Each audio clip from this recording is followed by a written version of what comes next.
안녕하세요. 작년에 이혼하고 4살 아이를 혼자 키우는 30대 직장맘입니다.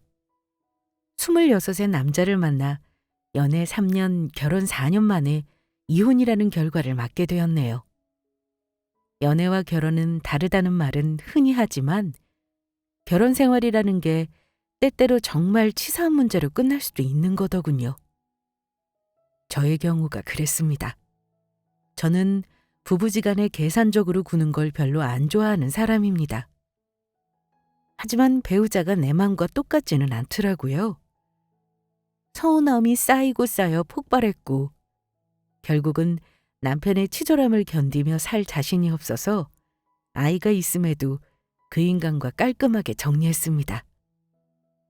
결혼 생활 내내 치사하게 굴던 그 인간에게 너도 내 심정 한번 당해봐라 하며 칼같이 계산해 헤어졌죠. 혹여 결혼 생활 오래 하신 분들은 그런 걸로 헤어지면 대한민국에 이혼할 사람 없겠다 하실 수도 있습니다. 바람이나 폭력으로 이혼한 게 아니니 어쩌면 치사한 게 별거냐 하시겠지만 평생 같이 살 사람이 매사 네 거 내 거 따지며 계산적으로 군다고 생각해 보세요. 가벼이 생각하고 넘어갈 문제는 결코 아닙니다. 제가 어느 하나의 사건만 가지고 기분 나빠 홧김에 이혼한 건 절대 아니에요. 남편은 결혼 초부터 저를 돈으로 숨막히게 했고 철저하게 우리 집과 자기 집 구분하던 사람입니다. 사람 숨막히게 하고 짠돌이처럼 구는 남편 놈 때문에 제가 얼마나 스트레스 받고 살았는지 몰라요. 게다가 저에게 크고 작은 거짓말까지 서슴없이 했어요. 특히 부부지간의 경제 문제를 속이는 건 아주 큰 이혼 사유예요. 당하고 살긴 했지만 이혼할 때만큼은 제가 당한 거 그대로 확 돌려줬습니다.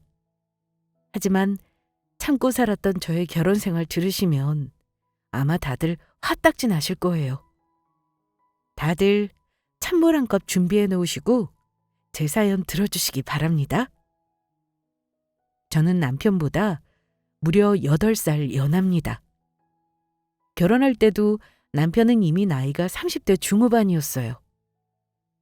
연애를 짧지 않게 했는데 친정엄마는 결혼 전까지만 해도 남편을 좋아했습니다. 남편이 남자다운 면이 있었고 사실 제가 친정아빠가 일찍 돌아가시고 안 계세요. 연애 때부터 남편은 든든하다고 여기셨던 것 같습니다. 그렇다고 남편이 저에게 대단하게 뭘 잘했던 건 아니에요. 그냥 때마다 엄마 용돈이랑 선물 챙기는 정도였어요. 저는 직장 생활하면서 엄마랑 더 시간을 보내고 싶었는데 30 넘기지 말고 결혼하자고 하더라고요. 본인 입으로 잘하겠다고 했고요. 결혼할 때 혼자 남게 될 엄마 때문에 걱정이 많았죠. 그런데 엄마는 당신 때문에 제가 결혼 늦게 하는 건 원치 않으셨습니다. 엄마, 나는 30 전에 결혼할 생각 없었는데 그 사람이 자꾸 결혼하자고 하는데 어쩌지? 나는 2, 3년은 더 엄마랑 살다가 결혼하고 싶었는데 29살이면 너무 이른 것 같아. 네가 하자고 매달리는 것도 아니고 남자가 하자는데 뭐가 걱정이니? 김서방 정도면 괜찮은 신랑감이야. 결혼이란 건 마음 먹었을 때 해야지 한번 떼놓치면 또 언제 할지 모르게 되는 거다. 엄마 걱정하지 말고 결혼해. 엄마가 돈이 없어 집이 없어. 너 도움 없이도 충분히 산다. 그리고 이거 받아. 이거 네 아빠 세상 뜨기 전부터 너 시집갈 때 주려고 모아놓은 거야. 지금 꽤나 목돈이 돼서 큰 도움 될 거야. 이러시면서 저에게 통장 하나를 내미셨습니다. 통장을 열어보니 엄마가 거진 15년 넘게 모으신 돈이 모여 있었고 금액이 1억 5천이 넘는 액수였어요. 제가 직장 생활 6년 동안 하며 모은 돈을 합치면 2억이 넘는 돈이었죠. 결혼 비용으로 쓰라고 주시는데 엄마에게 너무 고맙더라고요. 엄마가 아빠 연금 일부 수령하고 계시고 반찬 가게를 운영하셨기 때문에 생활이 어렵지는 않았습니다. 자식도 저뿐이라 엄마 노후 준비도 다 되어 있으셨고요. 그래도 여자 혼자 몸으로 자식 키우는 일이 쉽지 않으셨을 텐데 언제 이런 목돈까지 준비해 놓으셨나 싶어 엄마에게 너무 감사한 마음이었어요.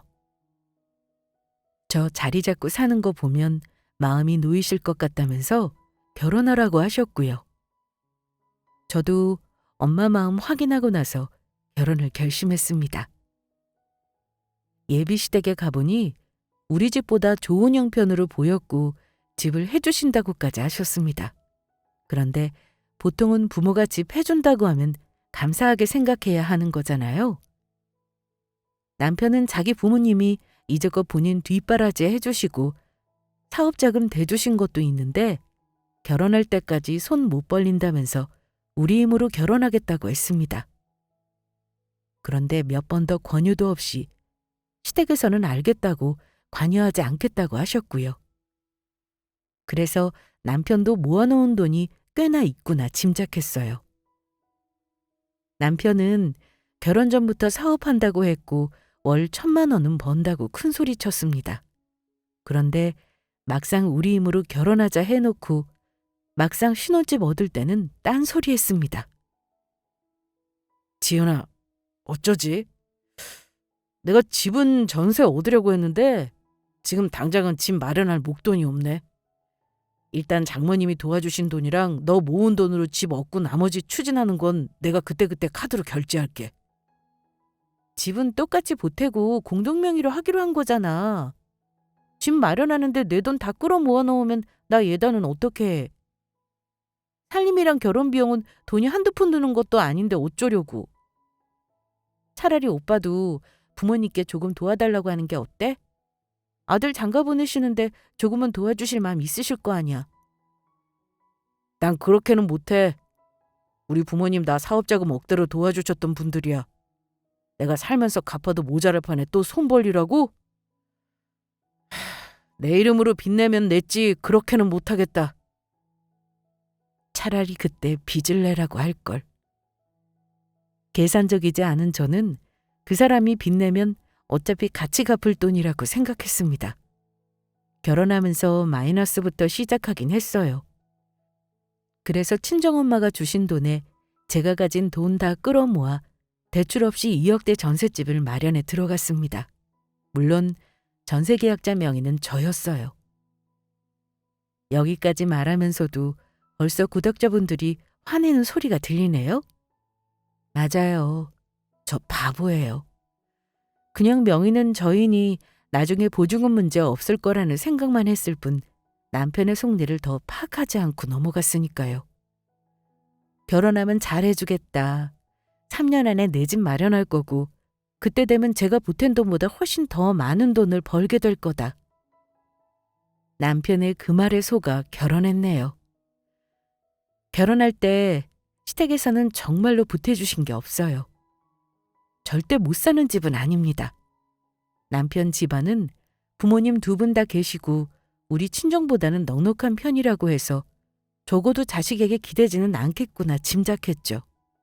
그런데 결혼하고 나서 제가 몰랐던 걸 한 가지 알았습니다.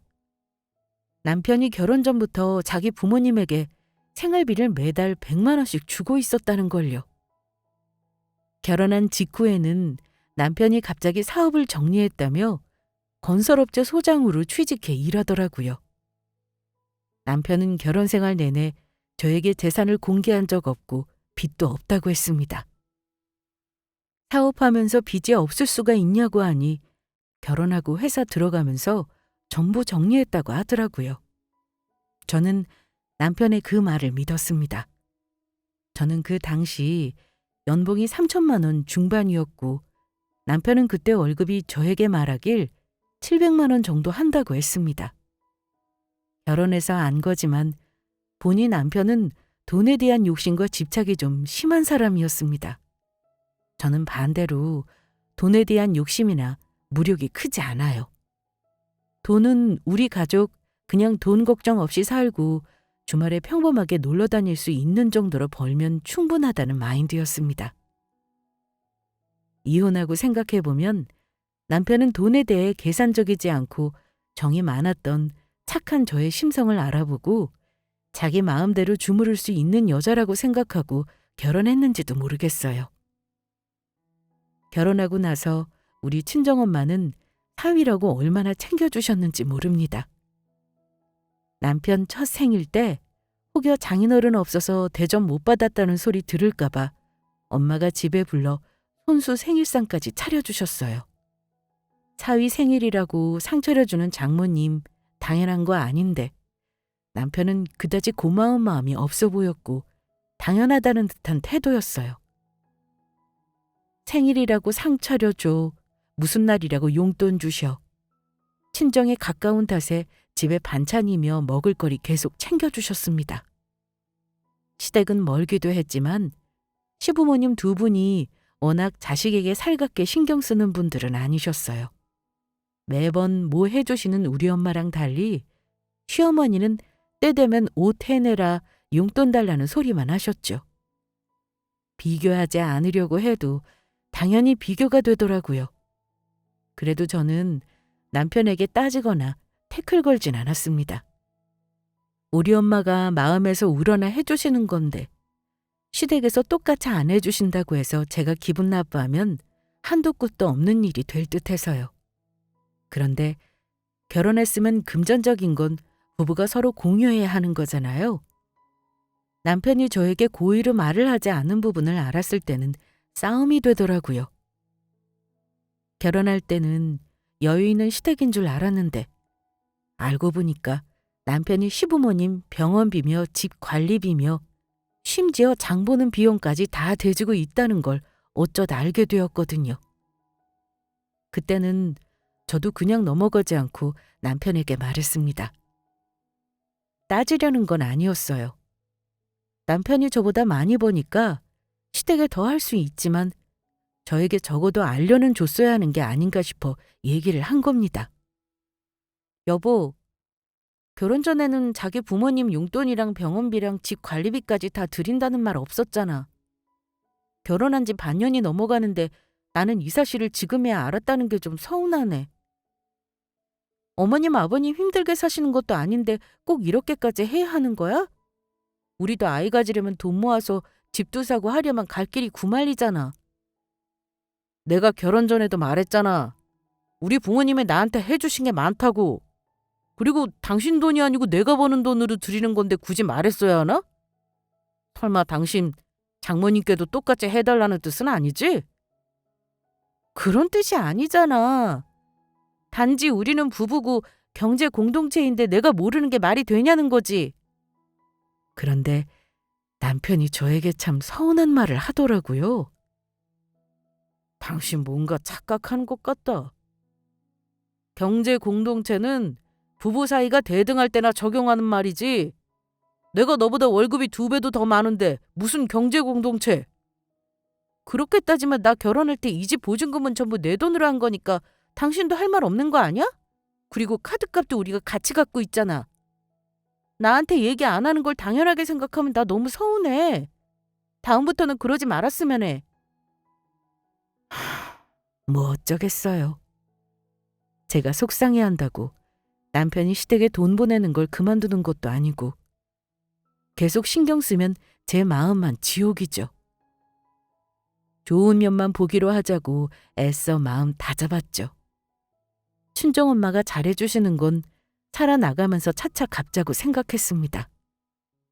하지만 남편이 자기 부모에게 지극정성인 반면 우리 친정엄마에게 반의 반도 마음을 안 쓰는 건 생각보다 굉장히 서운한 일이었습니다. 주위에 결혼한 친구들 얘기를 들어봤는데 다들 공통적으로 하는 말이었어요. 내가 시댁에 하는 만큼 남편도 친정에 했으면 하지만 그게 현실에서는 잘 안 된다고요. 결혼 초에 많이들 싸우는 문제라고 하면서 마음의 평화를 찾으려면 그냥 남편이 잘하길 포기하고 내가 친정부모를 알아서 챙기라고 했습니다. 하지만 말이 쉽지 각 결혼한 세댁의 마음그릇은 생각만큼 넓지 못했어요. 그래서 초반에는 철없이 엄마에게 속상한 마음을 드러내기도 했어요. 엄마, 김서방이 엄마한테 잘한다고 하더니만 결혼하니까 영 마음에 안 들지. 엄마는 사위를 이렇게나 생각하는데 내가 몇 번을 말을 했는데 솔직히 이런 거 계속 말하는 것도 참 치사하네. 자기 집에는 잘하면서 왜 엄마한테는 그거 반의 반도 안 하는 건지 너무 짜증난다. 아이고, 엄마가 뭐 바라고 니들한테 하는 건 줄 알아? 내가 김서방 이뻐하는 건 다 너한테 잘하길 바라서 그러는 거야. 원래 결혼이라는 게 그런 거다. 내가 이만큼 했으니 너도 이만큼 해. 이렇게 생각하면 한도 끝도 없고 싸움만 되는 거지. 남과 남이 만나서 순식간에 가족이 되겠어? 결혼이라는 제도로 묶였다고 금방 피를 나는 가족처럼 될 수는 없는 법이야. 다 시간이 지나면 나아질 거니까 김서방 너무 닥달하지 말어. 엄마가 저렇게 말씀은 하셔도 내심 속상한 마음이 아주 없지는 않았겠죠. 저 마음 편하라고 하신 말씀인 거 다 압니다. 저도 엄마 말대로 남편에게 너그러워지려고 했지만 어쩐지 시간이 갈수록 남편은 극도로 이기적인 모습만 저에게 보여주더라고요. 오히려 연애 때 몰랐던 모습을 가감없이 저에게 보여주기 시작했다고 하는 게 맞겠네요. 본격적으로 결혼 생활이 힘들어진 건 결혼하고 나서 제가 첫애를 임신 후 잠시 직장을 그만두고부터였습니다. 그래도 제가 돈을 작게나마 벌 때는 남편이 저에게 이렇게까지 할 사람일 줄은 몰랐죠. 남편이 저에게 돈 버는 사람이 관리하겠다면서 모든 수입 지출을 자기를 통해서 하라고 하더라고요. 그러면서 저에게 신용카드를 줬습니다. 그런데 또 한 가지 문제가 있었어요. 남편이 저에게 생활비 쓰라며 카드만 하나만 달랑만 주고 생활비를 현금으로 단 한 번도 안 줬다는 겁니다. 남편이 저에게 카드를 주면서부터 잔소리가 시작되었는데요. 하지만 신용카드는 제가 쓰고 싶은 걸 쓰라는 용도가 아니었어요. 한 번은 제가 장을 보면서 대략 6만 원가량을 카드로 긁었습니다. 그런데 남편이 1분도 안 되어 바로 전화가 오더니만 짜증을 내더라고요. 당신 엊그제도 마트에서 장 봐놓고 뭘 또 샀길래 카드를 긁어? 도대체 당신은 경제관념이 없어. 내가 당신 가계부 쓰게 만들어서 검사까지 하게 만들지 말고 생각 좀 하고 카드 써. 쓸데없는데 카드 쓴 거 아니고 내가 고기 좀 먹고 싶어서 샀어. 나 그동안 입덧 때문에 제대로 뭘 먹지도 못했잖아. 뱃속에 아기랑 당신도 같이 먹자고 산 건데 설마 이 돈이 아깝다는 거야? 아니, 내 말은 주말에 마트 가서 장 보고 또 장을 보니까 하는 말이야. 우리들이 살면서 먹는데 돈을 뭐 그리 많이 쓰냐? 먹는 거 사는데 돈 썼다고 구박당하는 그 느낌, 서러움은 아직도 너무 생생합니다. 남편은 돈에 집착하면서도 자기 식구들에게는 아끼지 않는 면을 보이면서 저와 우리 친정 엄마에게는 엄청 인색한 사람이더라고요. 그때 남편의 짠돌이 근성을 알고 말다툼을 하며 이혼까지 생각했지만 뱃속의 아이를 지울 수가 없어서 참고 넘어갔습니다. 애 낳고 살면 나아지지 않을까 기대하였건만 역시 사람 절대 변하지 않는다는 말은 헛소리가 아니더라고요. 남편은 극도로 이기적이고 가부장적이라 살림 한 번, 애 한 번 봐준 적이 없어요. 그때는 제가 집에서 살림만 했기에 남편에게 불평 한마디 안 하고 제가 다 했습니다. 카드라도 좀 여유 있게 쓰게 했으면 불만이 없었겠죠. 남편에게 잔소리 들을 것 같은 지출은 자꾸 제 비상금으로 쓰게 되더라고요. 남편은 저에게 돈을 무조건 아껴 쓰라더군요. 심지어 아이 분유값, 기저귀 값은 전부 친정엄마가 보태주시는 돈으로 하고 남편 카드로는 월 30만 원 썼는데도 아껴 쓰랍니다. 내가 당신 생활비 쓰는 거 전부 내주는데 당신은 최소한 아껴 쓸 노력은 해줬으면 해. 집에서 놀면서 돈 쓸 일 많이 없잖아. 장모님이 반찬도 가져다 주시는데 솔직히 한 달에 100만 원도 많지. 먹을 것까지 아껴가면서 살아야 해? 당신 월급으로 어머니한테 쓸 만큼 드리면서 나한테는 왜 그리 인색하게 굴어?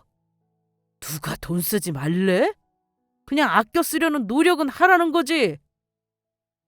남편은 제가 집에서 논다는 말을 참 자주 하는 사람이었어요.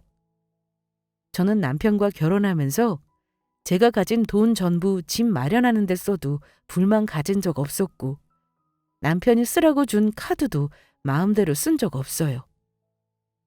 집에서 살림만 할 때는 남편 눈치 보여 옷 한 번 못 사 입고 친구들이랑 밥 한 번 먹는 것도 눈치 보였어요. 카드 쓸 때마다 그 인간에게 감시당하는 것 같아 가슴이 두근거리더군요.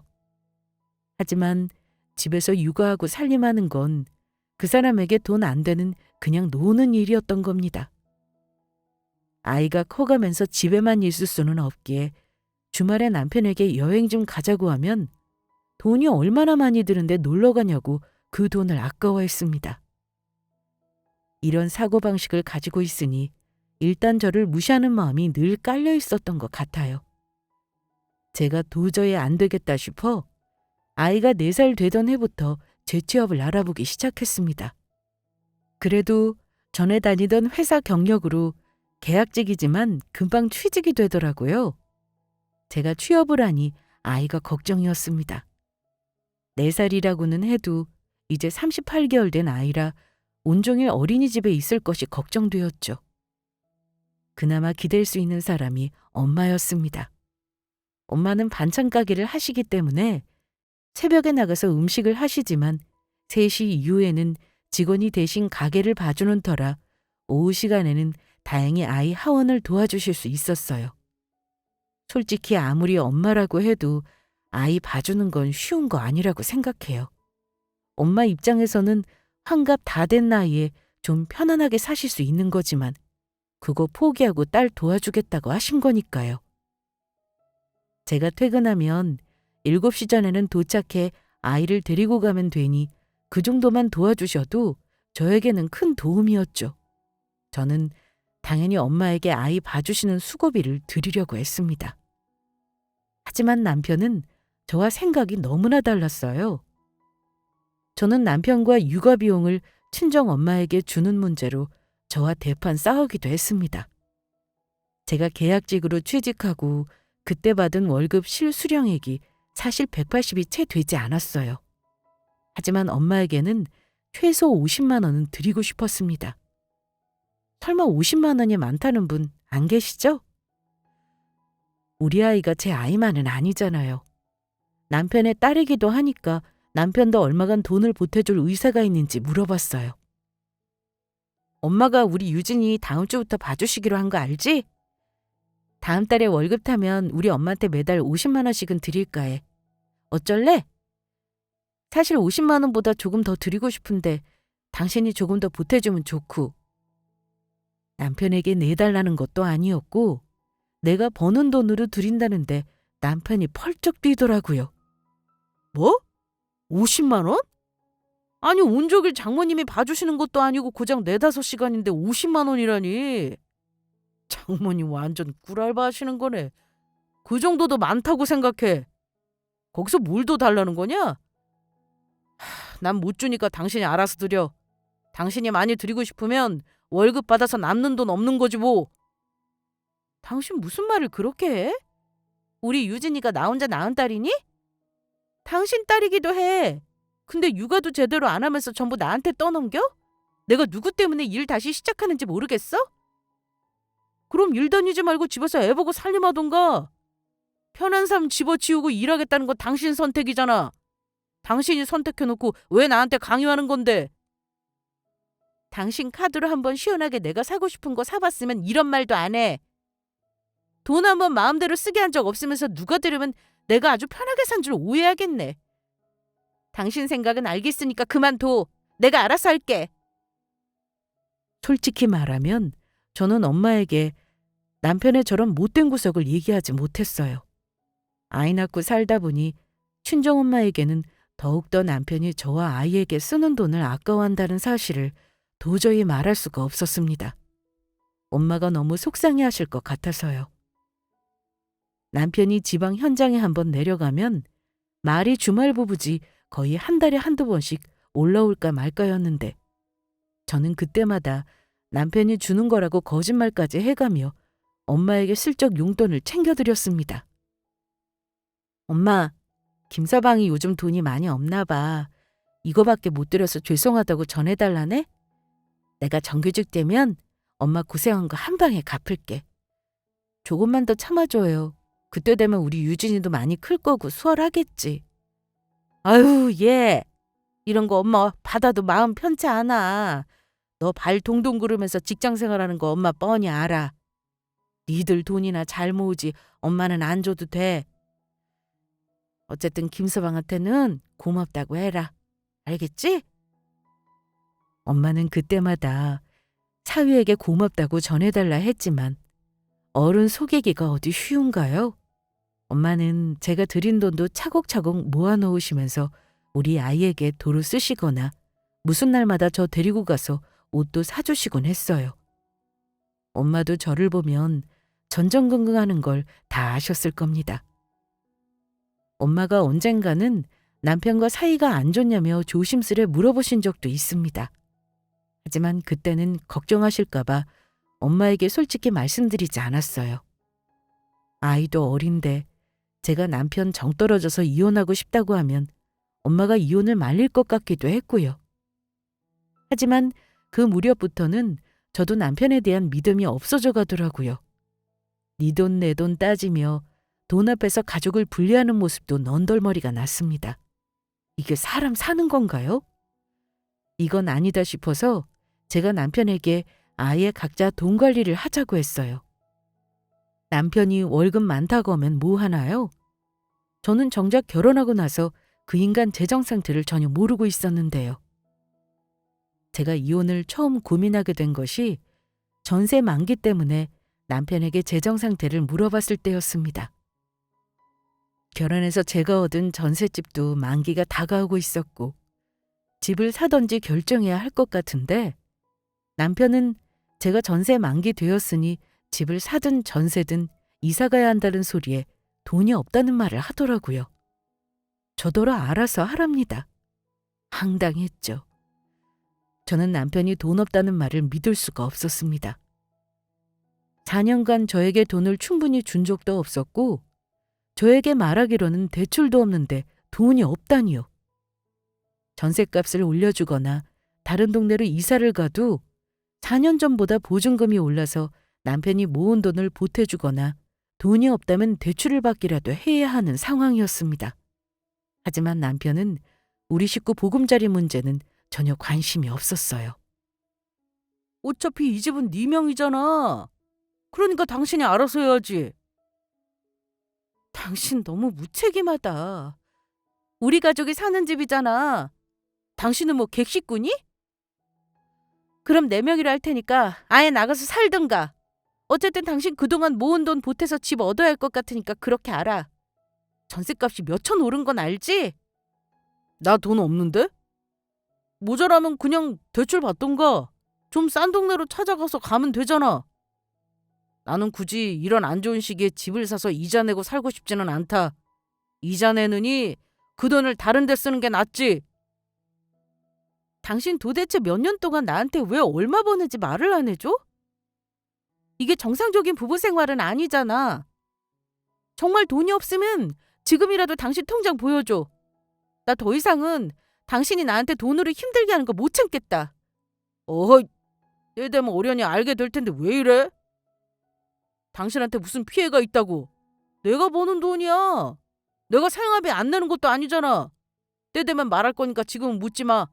아무튼 지 문제는 당신이 알아서 해. 속 터지는 건 저의 몫이었습니다. 그때는 몰랐어요. 남편이 정말로 돈이 없어서 저에게 보여주지 못했다는 걸요. 왜냐면 돈이 없는 이유가 있었더라고요. 늘 위태위태하던 부부 사이는 얼마 지나지 않아 결국 파탄에 이르고 말았는데요. 그 계기가 황당하게도 양가 부모님의 환갑이었습니다. 우리 친정엄마와 시어머니가 하필 생신이 한 달 간격이에요. 저는 엄마 환갑 때 여행이라도 보내드리고 싶었어요. 그런데 반찬 가게 때문에 엄마가 여행은 됐고 다 같이 식사나 하자고 하시더라고요. 사위 얼굴 보기 힘드니 꼭 같이 밥 한 끼 먹자고요. 그래서 일주일 전부터 남편에게 당부해놨습니다.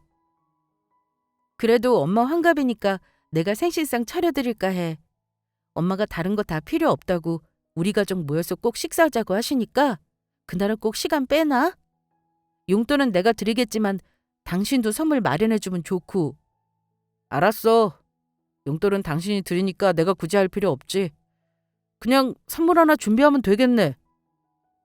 웬일로 돈 아깝다는 소리 안 하고 선물 준비하겠다길래 그래도 우리 엄마한테 고마운 건 있나 보다 했습니다. 여행은 나중에 제가 정규직 되면 가기로 했고 환갑이니만큼 정성 들여서 생신상을 차려드리고 싶었어요. 그래서 어렵게 연차를 내고 집에서 정성껏 음식을 준비했습니다. 엄마도 딸한테 제대로 된 생일상 처음 받아본다면서 너무 좋아하셨어요.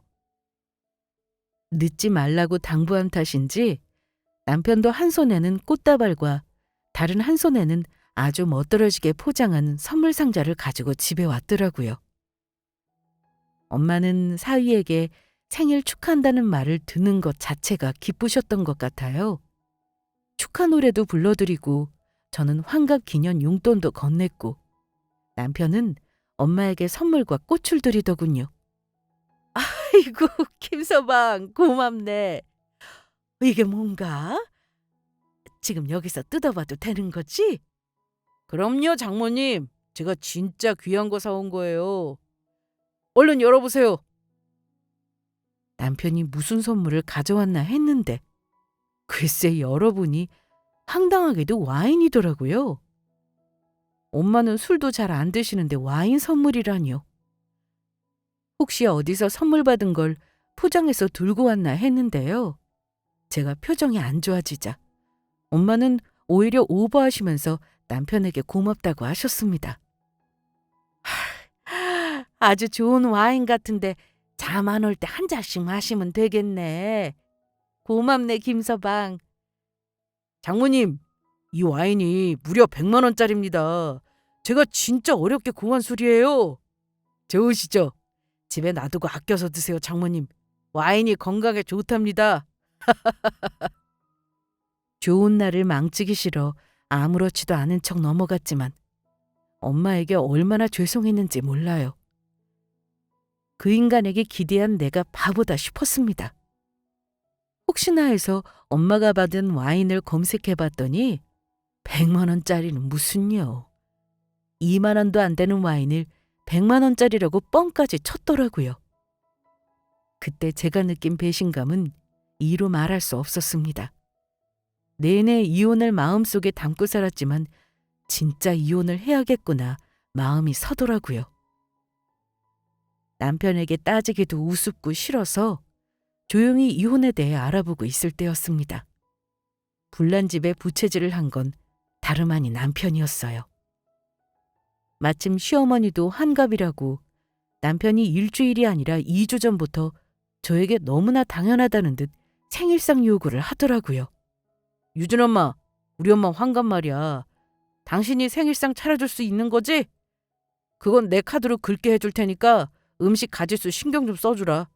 엄마가 이모님네도 초대하고 싶어 하는데 아무래도 우리 집이 낫겠지? 뭐? 누구 맘대로?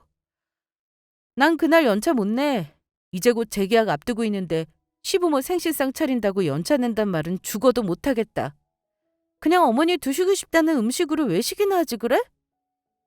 저는 당연히 거절했어요.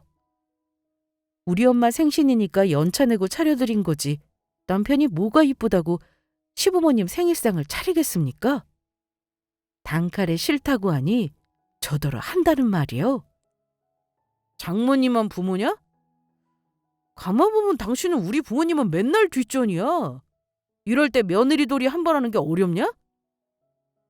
그럼 당신은 사위돌이 뭐래는데? 내 부모 아니고 당신 부모야. 생신상 차려드리고 싶으면 아들인 당신이 차리는 게 맞지 왜 며느리인 내가 하냐? 당신이 잘하긴 했으면 몰라. 난 싫으니까 외식하던지 해. 물론 용돈은 당신이 준비해. 나도 당신처럼 와인이나 준비하면 되겠네. 그랬더니 이 인간이 눈을 부릅뜨면서 화를 내더라고요. 그게 무슨 개소리야. 다른 집 봐봐라. 며느리가 시부모 생신상 차리는 거 당연한 거야. 나더러 차리라니 당신 왜 안 하던 짓 하냐? 결혼 첫 해에도 군말 없이 했잖아. 그동안 당신 뭐 우리 부모님 생신상 몇 번이나 차려드렸다고 그래. 매번 외식했잖아. 이번엔 환갑인데 며느리가 좀 해드리면 안 되는 거야? 잔말 말고 내 말대로 해줘. 나야말로 하고 싶은 말이야. 다른 집 사위들은 장모 환갑 때 100만 원이라고 뻥치고 2만 원짜리 와인 선물하니? 어이가 없어서 정말. 우리 엄마한테 한 번이라도 마음 써준 적 없으면서 뭐? 생신상? 참, 웃기는 소리 하지 마. 난 아무것도 안 할 테니까 당신이 하고 싶은 거 해드리든지 말든지 마음대로 해. 저도 그때 화가 폭발해서 남편이 100만 원이라고 뻥친 와인 얘기까지 해버렸습니다. 하지만 남편은 눈 하나 깜짝하지 않더라고요. 오히려 제 속을 뒤집어 놓으려고 작정을 했습니다. 그래? 좋아. 안 그래도 나 우리 엄마 생신 때 차 뽑아드리려고 했거든? 마음대로 하라 그랬으니까 그래야겠네. 기왕 뽑는 거 외제차로 뽑아드리려고 하는데 불만 없지? 며느리가 돼가지고 시어머니 환갑 생신상 한번 못 차리겠다니까 나라도 효도 제대로 해야지. 남편은 저를 약 올리려고 하는 말이 아니었습니다. 충분히 그럴 만한 인간이었어요. 결혼해서부터 줄곧 자기 부모님에게 용돈 드린 것도 그렇고 시댁에 가면 바뀌어 있는 가전이며 가구는 전부 남편이 해줬다는 거 알고 있었어요. 근데 이번에는 외제차라니요. 전세 만기돼서 이사 가야 하니 재정 상황 공유해달라는 저에게 돈 없다는 말만 일관하던 사람입니다. 남편의 이치에 맞지 않은 태도에 저도 너무 화가 나서 따졌습니다. 우리 엄마 생신 때 당신이 싸구려 와인 사주고 생색낸 거 내가 바보라서 그냥 넘어간 줄 알아? 나 같으면 당신 부모한테만 지극정성으로 못할 것 같은데 참 뻔뻔하다. 이러다 아주 집까지 바꿔준다고 하겠어? 미안한데 나는 그 꼴은 못 봐. 어머니 외제차 사드린다고? 어디 당신 마음대로 해봐. 나는 원룸으로 이사가는 한이 있어도 당신이 차 사주는 돈만큼 우리 엄마 드릴 테니까. 내가 하는 대로 똑같이 하겠다 이거야? 당신 엄마랑 우리 엄마가 같냐? 우리 엄마는 나 결혼 전에 사업자금 몇 억을 해주셨어. 그 돈 지금 갖고 있는 건데 당신이 무슨 권리로 내가 효도하는 걸 못하게 하는데? 와, 당신 정말 계산적인 여자였네. 이런 여자인 줄 진짜 몰랐다. 지금 누가 누구더러 계산적이라는 말을 하는지. 그래서 정말 계산적으로 한번 해보자 했습니다. 지금 나보고 계산적이라고 했어? 애 낳고 살면서 나한테 무슨 짓을 했는지 전혀 인지가 안 되나 봐? 그래, 나더러 계산적이라고 했으니까 어디 한번 제대로 계산해서 재산 분할 해보자. 알겠어? 재산 분할이라니. 지금 당신 나랑 이혼하자 이거냐? 그래, 잘 알아듣네. 나도 그동안 이러려고 이혼을 알아봤나 보다. 난 나중은 없어. 지금 바로 시작할 테니까 우선 4명이 집에서 나가줄래? 남편은 제가 하는 말을 무시하려고 했지만 저는 그 즉시 시댁에 전화를 넣었습니다. 어머니 아들이 이번에는 외제차 사드린다는데요? 좋으시겠어요. 근데 어쩌죠? 저는 우리 엄마 생신 때 2만 원짜리 와인 사온 저 인간 이제 질려서 못 살 것 같아서요. 이혼할 테니까 어머니가 데리고 사셔야겠네요? 시어머니도 갑자기 걸려온 며느리 전화에 당황하셨을 겁니다. 남편은 당황했는지 제 전화를 끊어버리고는 어이없어하며 아무 말 못하고 서 있었지만 저는 거기서 멈추지 않았습니다. 지금 당장 내 집에서 안 나가면 112에 가정폭력으로 신고할 건데 어쩔래? 정신적 학대도 신고 대상인 거 알지? 조용히 안 나가면 경찰 와서 애한테 못 볼 꼴 보이고 싶어? 암튼 일단 오늘은 내가 나가지만 당신 생각 똑바로 해. 이혼은 뭐 아무나 하는 줄 알아? 재산 분할 좋아하네. 너한테 나눠줄 재산은 없어. 당신이 오히려 나한테 재산 나눠줘야 할걸? 뭘 모르면 말을 하지 마. 애 딸린 네가 혼자 뭘 할 수 있다고 이혼이야? 딱 하루 줄 테니까 잘 생각해라. 엄포를 놓을 사람은 저인데 오히려 큰 소리를 치고 남편은 집을 나갔습니다. 저는 집 비밀번호를 바꾸고 대강 짐을 챙겨 당분간 아이와 엄마 집에서 지내기로 했어요. 그리고 이혼을 상담했던 변호사 사무실에 찾아가 구체적인 이혼 절차와 재산분할 소송을 상담했습니다. 재산분할을 하기로 마음먹은 이유는 제가 결혼 이후 남편놈의 재정 상황을 몰랐기 때문이에요. 그러자 변호사가 일단 재산 명시 신청을 해서 남편의 재산을 정확히 알아보자고 하더라고요. 그래서 이혼소장을 접수하면서 남편 재산 명시 신청을 했습니다. 재산 분할 소송을 위한 절차였죠. 그동안 남편과는 우여곡절이 많았어요.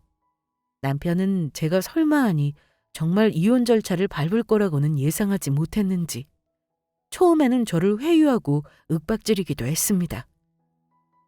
살던 전셋집을 빼기로 했고 당분간은 엄마 집에서 살기로 했습니다. 보증금은 결혼 전 모아놓은 제 돈이었으니 남편에게는 권리가 없었죠. 저는 양육권뿐 아니라 친권도 가져오길 바랐습니다. 구두쇠인 그 인간이 양육비를 제대로 줄 리 만무했기 때문에 일시금으로 계산해 청구할 생각이었습니다. 그런데 재산 명시 신청을 하니 황당하게 그지없더라고요. 남편이 큰 소리 치던 돈은 없었습니다. 계좌 거래 내역은 알 수 없었지만 어쩐 일인지 계좌 잔고는 2천만 원도 없었어요. 게다가 황당한 건 대출 상황이었습니다. 결혼할 때만 해도 빚 없다는 인간이 대출이 자그마치 8천만 원. 타고 다니는 차도 대출 덩어리였죠. 대체 이 인간 무슨 짓을 했던 걸까요? 남편 놈은 그동안 정말로 돈이 없어서 저에게 돈을 못 쓰게 했던 겁니다. 버는 돈으로 뭘 했는지는 몰라도 대출 갚고 자기 부모님 매달 돈 퍼주고 사니 돈이 안 모였겠죠.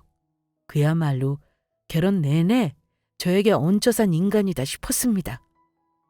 제 명의 전셋집에 월세도 안 내고 공짜로 얹혀 살면서 저와 딸이 생활비 쓰는 것도 아까워했던 거예요. 그런 인간이 무슨 돈으로 자기 부모 외제차를 사준다고 했는지 황당했어요. 변호사도 어이없어 하면서 그냥 웃더라고요. 아마 가진 돈도 양육비로 저에게 다 줘야 할 것 같다고 했습니다. 수중에 있는 돈 다 털리고도 저에게 위자료와 아이 양육비를 줘야 하는 남편은 그제야 현실 파악을 했습니다. 조정기일에 법원에 갔더니만 남편 놈이 풀 죽은 모습으로 와서는 잠깐만 얘기 좀 하자더라고요. 변호사가 자기 있는 앞에서 얘기해야 한다고 하니 남편은 잠시 고민하는 듯 하다가 저에게 갑자기 무릎을 꿇었습니다. 여보, 유준 엄마, 내가 잘못했어. 사실은 내가 결혼 전에는 정말 빚이 없었는데 사업 그만두고 주식에 손을 좀 댔어. 나라고 당신한테 짠돌이처럼 굴고 싶었겠어? 몇 년간 힘들게 고생해서 메꿔놓으려 한 건데 진짜 미안해. 당신이랑 이혼하려는 이유가 돈 때문만은 아니야. 돈 없는 건 솔직하게만 말해줬으면 이해할 수 있어. 하지만 결혼 내내 나 속인 거 용서가 안 된다. 당신 부모한테는 돈 없는 와중에도 할 도리 다 했잖아? 외제차 사준다는 말 진심이었다는 건 나는 알아. 당신은 그러고도 남을 사람이거든. 당신이 미안하다고 말해도 진정성이 안 느껴져. 그러니까 악어의 눈물 흘리지 말고 앞으로 우리 딸 양육비 마련할 생각이나 해라. 저는 남편 사정을 봐주지 않고 다 법대로 했습니다. 이혼 소송은 제가 승소했어요. 재산 분할은 뭐 할 것도 없었죠. 제가 결혼 생활 동안 기여한 금액과 계산하니 저에게 돈을 더 줘야 했어요. 남편 놈은 그야말로 빈몸으로 저와 이혼했습니다. 변호사는 오히려 제가 더 받아야 하는데 남편이 개털이라 안타깝다고 하더라고요. 저도 잘못은 있어요. 남편이 저 돈으로 압박하고 짠돌이처럼 굴 때 확실하게 추궁했어야 하는데 그러지 못했어요. 아무리 짠돌이인 사람이라 해도 가족들에게 저런 식으로 돈을 아끼는 게 말이 되나요?